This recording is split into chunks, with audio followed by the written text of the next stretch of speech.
So I'm Gaurav Joshi and I will be explaining the RANSAC algorithm. So the problem that we want to try is to fit a function or a model to a data set, but this particular data set has a lot of outliers, and that makes our traditional methods like least square linear regression obsolete. So how would we want to approach that? So what RANSAC kind of tries to do is that suppose we have like 20 data points and we want to fit a 3 or a 4 dimensional function, then we know that to fit a 4 dimensional function we just need 4 good points and that will fit the function quite well. So this is kind of the thought process behind it. So for example, this is a two dimensional function that we want to fit. So the algorithm goes like we will just take 2 points at random. Let's say we take this one an inlier and this one an outlier, right? Inlier and outlier. So what we will do, we will take those 2 points at random, make a sample, this is a sample, and then we will draw the function based on those 2 points, and then we will see how well this line fits.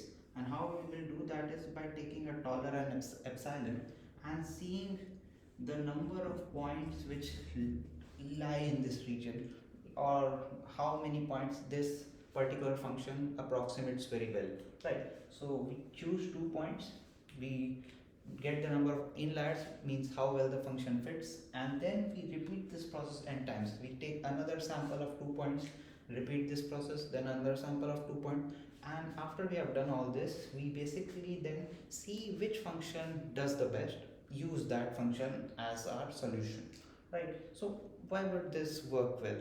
Okay, that might be a question. So the thing is that first of all, it just requires the same number of points as the function, and secondly is that when we do this multiple times, there is a high probability that we will take a sample which has all the inlier points. To demonstrate that, we will use some probability. So probability of a good sample, right, would be, first of all, let w be the probability that a point, randomly chosen point, is an inlier. The probability of a good sample will be w to power s, where s is 2, right? And probability of a bad sample would be 1 minus that thing. And probability of all the samples being bad would be 1 minus w to the power s raised to power n. And hence the probability of success means there is at least one sample which has all inliers, not all bad, will be 1 minus w to power ws raised to power n. And we want this probability to be greater than a value p, let's say 99%. So we want our algorithm to have a good sample with more than 99% accuracy.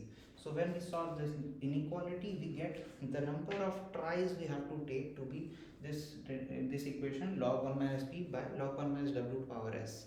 So how well does it do? Let's say if we have w as 0.5, means half of the points are outliers, and s as 2, meaning a 2-degree function, and probability 0.99, we will just require 20 points for the RANSAC algorithm to work well and get a good inliers. So hence this algorithm does not require those many points, those many samples to get a very good approximation, and which we have shown.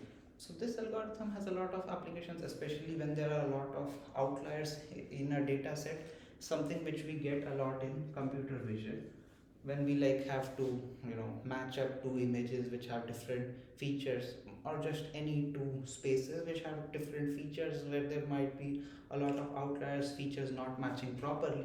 In those cases, RANSAC algorithm is quite useful, and it's a brilliant algorithm which uses both a good probability and a good amount of algorithmic thinking.